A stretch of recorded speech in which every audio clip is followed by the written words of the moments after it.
Yo, yo, yo. Sir Lemon back at it again para sa panibagong video.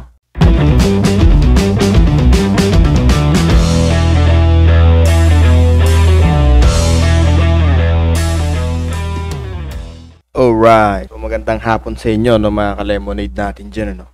Sir Lemon ninyo, nabasag na naman ang katahimikan dahil meron na naman nakitang hindi kaaya-aya sa social media, no, especially sa Facebook.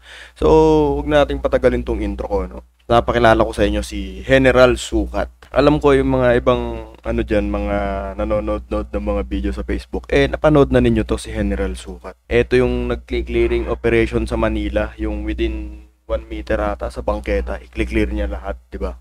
Maganda naman yung layunin. Pabor ako sa ginagawa nila maliban sa isang bagay. Una, yung hindi makataong pagtrato nila lalo na sa mahihirap. Hindi ako bias dito, pero makikita naman natin yung kagandahan ng layunin, pero yung kung paano sila makipag-usap, paano sila mantrato sa mga taong mga mahihirap, ganyan alam naman natin pasaway yung mga walang kaya, ganyan yun lang, mga nasa squatter, ganyan, yung mga nakatira sa bangketa, pasaway sila, pero merong mga pagkakataon na sumusobra ang yabang neto.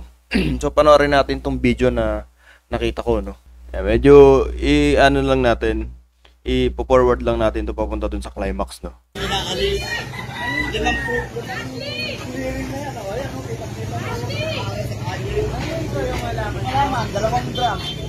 Clearing na yan. So bali merong isang matandang nagre-reklamo dito sa mga nagki-clearing operation na kung bakit daw nakalimang clearing na hindi pa daw inaalis yung dalawang malaking halaman, yun tinuturo ng matanda.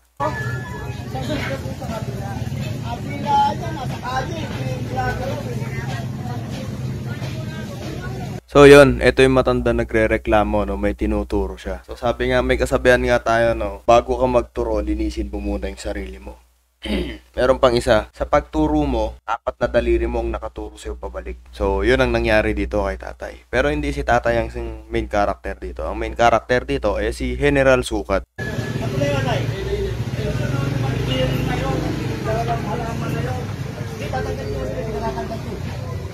Lamang clearing na nga yan hindi sa bangketa, sa kalye yan. Dapat tanggalin talaga. So ayun, hindi natin alam kung yung matanda may galit dun sa may-ari ng halaman, ano. Tanggal yung yun yung reklamo nung yung halaman na yun, yung magkabilaan daw na halaman na sa drum. Yun ang nireklamo ni tatay. Wala siya masabi. Tulong tayo. Tulungan natin. Nakita nyo, masama yung loob na itong si General Sukat, ano. Hindi niya nagustuhan tong sinasabi ng matanda, no. Parang feeling ni General Sukat, lumiliit ata yung ego niya, no, na inauutos-utusan siya, ganyan, ano. Hoy! Tignan ninyo tong si General Sukat kung gaano to kabugok minsan, ano. Minsan lang naman. Yan, nagmagaling hahakutin daw, panoorin niyo mabuti. Tama yan. Tama yung sinasabi mo. Tama daw. Nasa kalye, wala naman sa bangketa Hindi, kalye na nga, bawal yun. Limang clearing na yan. So, eto, no, pupuntahan na nila yung dalawang halaman. Medyo pinorward ko, no. Pero bago nila pinuntahan, may nangyari. Tinanong ni General Sukat kung nasan yung bahay ng matanda. Tinuro nila itong malaki, itong may bakod. Ngayon, nung papunta sila ron sa halaman, nakita na itong si General Sukat yung bahay ng matanda na nagtuturo. Sinukat niya bigla yung bakod. Tatanggalin niyo yung puno na yun. Ngayon, tatanggalin daw tong gate, itong bakod, tatanggalin. Tanggalin yung puno na yun. Tapos to, tanggalin to. Sa akin ito, tanggalin ito. Ata! Eto, ang ma-extra ko lang, etong lalaking isa na to, hindi ko alam kung eto yung taga-yoyo ni General Sukat, yung isang mayabang na mukhang ewang wala namang sinabi. Yung bida-bida na palaging nagmamagaling. Itong nakakap ng black. Hindi ko alam kung ito siya Kung ito yun Nakamask kasi. Pero sa mata niya, yung mata niya mukhang malungkot yung mata nun kahit nagyayabang. Feeling ko ito yun. Yung laging nangunguna. Tanggalin yung puno. Dapat tanggalin. Okay mga kayo, nirereklamo ni tatay yung 2 puno daw. Nasa kalye. Ayan yung pinapaalis nung matanda. Yung 2 puno. Nila daw, no? So ito yung bahay niya. Ito nga, generoso. Pero ito ang problema. Oh, 'di ba? Pansinin ninyo 'yung nakaputi, naka-black na cap. Feeling ko talaga ito 'yun eh. Ito 'yung maungos na taga-yoyo ni Kuan, kanang itlog ni General Sukat eh. Mayabang 'to eh. Kahit sino-sino na ito eh. Meron ako napanood na video nito noon eh. Sa dulo eh humingi siya ng pasensya eh. Natakot din eh. 'Yun 'yung nagsisimula pa lang sila diyan sa clearing operation nila eh. Natakot siya para sa buhay niya siguro nung araw na 'yun. Nagyabang siya ng nagyabang yan, daming nagalit sa kanya nun eh. Hindi ko makakalimutan yung kayabangan nung kanang itlog ni taga-sukat na yun eh. Papatong pa rin sa bangketa. Diba, nakita niyo, siya agad yung unang tumira, no? Nung sinabi yung baklasin, inuga-uga niya agad. So 1 meter pa rin to.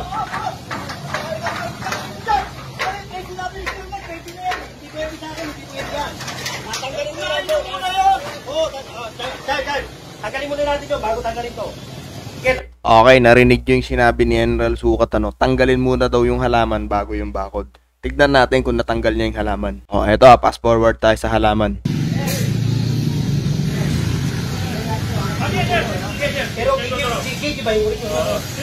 Ngayon, ang maporma dito, si General Sukat, isa't kalahating kamote, ano? Pinag-away niya pa yung magkapit bahay. Siya na tong professional, siya na yung merong napag-aralan. Ito pa ang ginawa niya, no? Gumawa pa ng away sa barangay. Pag yan nagpatayan, konsensya mo yan, General, ano? General Sukat, ano? Yan yung matanda na yan. Diba? Nagsumbong ka. Parang gago ba itong puta? Turo na turo, ito daw dalawa. O ngayon, tatanggalin ko. Pero hindi ko na. So, ipagpalagay natin na yung matanda walang bakod na matatanggal. Tatanggalin mo pa rin kaya tong puno. Yan sinasabi ko na Kuan. Ang tawag dito, mga lemonade, power tripping, ano? Abusive use of power to. Bago niya pinuntahan yung sinabi nung matanda, tinira niya muna yung matanda. Nakita nyo naman yung pagsukat niya, no? Hindi niya sinukat ng maayos. Naglagay siya ng gap. Although sabihin na natin, sige, sakop pa din ng bangketa yon, dapat pa rin alisin yung bakod. Pero maling-mali pa rin si General Sukat dito. Alam nyo kung bakit, panoorin nyo. Ayun naman kaya di na mapikit si Sir Richard. Ayun, Richard, putang ina mo, ayun yun. Si Richard pala. Ito yung bida-bida, alala ko na. Ito yung bida-bida. Bida-bida to eh. Yung lagi nangunguna, sabi ko sa inyo eh. Tignan nyo naman, dinaig pa yung mga talagang taga-demolition team eh. Hindi ho yan kinuha ni General Sukat. Itinabi niya lang para walang masabi. Wait lang, hanapin ko yung linya na sinabi ni General Sukat yun. Ito yung nangyari.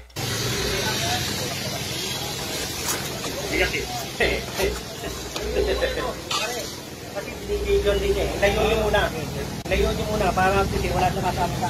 O, diba? Ilayo nyo muna, sabi niya. Ilayo nyo muna kasi binibidyohan daw. Diba? Takot din magkamali ito eh, si General Sukat eh. Ayaw din mahanapan ng butas eh. Pero ang tanong, bakit hindi nyo agad binitbit? Diba? Asaan yung truck? Tangina pag yung mga squatter yan, yung mga pedicab shit, ganyan. Andyan agad yung truck ninyo eh. Andun pa sa loob ng tricycle nila yung mga damit nila, yung mga brief nila, pambihisan nila eh. Puta, kinakarga na ninyo lahat-lahat eh, di ba? Hindi nyo man lang iniwanan naman ng pambihisan naman, yung mga squatter, ano? Tapos, etong may kaya na to, inayos ninyo yung pakikipag-usap sa kanila. Yeah, ilayo para walang masabi, di ba? O ngayon, ikaw, Richard, Boy Maso, bakit hindi ka tumulong sa pagbubuhat? Ina mo ka, intro boy ka lang din eh, pupukpok ka lang ng anim, pag nabidyo ka ng pumukpok ng anim, maalis ka na dyan eh. Reklamo ni tatay.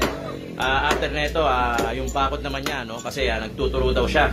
Ayun, di ba? After nila magbakbak ng tinuro niya, yung bakod naman niya, babalikan nila siya. So, ang tawag doon ay power tripping talagang. Kung hindi nagturo si tatay, hindi siya mababakbakan ng bakod. Pero ang mali doon is nagturo lang naman si tatay. Diba? Sabi na natin, patas lang, fair lang yung nangyari. Nagturo ka, bumalik sa'yo. Hindi ako against doon. Ang inaano ko lang dito is yung pagtrato, no? Yung pagtrato ni General Sukat sa tao. Pag mahirap yan, kahit gaano kaganda pakiusap niyan, babalusubasin nila. Yayabangan nila yan, lalong-lalo na tong Richard na to. To si Boy Maso. May habang magsalita yung mga yan. Mostly lahat ng video niyan daming galit sa kanya. Pero may simpatsya pa din ako kahit paano sa mga mahihirap. At the same time, may bad trip din ako sa kanila dahil isa sila sa mga nag-aambaga. Hindi naman yung mahihirap na sinasabi ko mahihirap pa. I mean yung mga squatter, yung mga nakatira sa bangketa, ganyan. Sila kasi yung nagdudumi sa paligid, especially sa Manila kasi marami sila ron. Against din naman ako sa kanila. Kung hanggat maaari nga, gusto ko maklear talaga sila. No? Pero para sa akin naman, sana yung makatao, makatao kahit paano. Pero yung bakod niya kulang sa 1 metro. So babalikan natin yung bahay ni Tat. So ito na, babakbakin na yung bakod ni Tanda. Tuturo-turo kasi.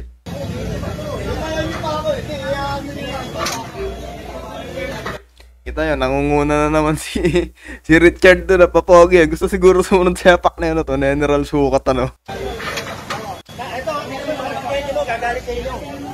Bida-bida kayo, hindi inuugaan, taka, lagaring bakal ang pantanggal dyan, mga tukmol. Tukmol ka, Richard. Diba? Turo ka ng turo, sabi. Ibig sabihin pala, kung hindi ka magtuturo, hindi ka mababaklasan, hindi ka masusukatan. So, yun palang technique, ano. Pag may clearing operation, manahimik ka na lang. Sinasabi ko lang yung nasasada, sir. Ngayon, titignan natin kung isasampa nila tong bakod niya, no. Bakal din to, mabigat yan. Mahal bentahan ng bakal ngayon sa junk shop. Yun ang lawak pala ng babakbakin eh. So ayan mga lemonade ano, hindi natin nakita kung kinarga yung bakod. Kasi hindi rin kinarga tayo puno. Ayan, sinasabi ko sa inyo si Richard. Yan, si Tagayoyo ang kanang itlog ni General Sukat. Okay mga kayon, current location natin Santa Maria. So yun lamang mga ka-lemonade, no? Gusto ko lang pakita sa inyo yung tinatawag na power tripping ano. Example ng power tripping yun, no? Sa mga gains na sinabi ko, feel free para mag-comment kayo ano. So yun lamang mga ka-lemonade, sana maging pantay-pantay ang trato net si Richard ano. Wag sana magbida-bida, sana maging safe kayo and yun lang ano. Porta lang din mga ka-lemonade no. Note naman kayo kahit mga 3 minutes lang. Magyaman ko magpapalit tayo ng content ano. Pero hindi tayo tutulong sa mahihirap. Magpapayaman lang tayo. Yun lamang Sir Lemon out. Bye.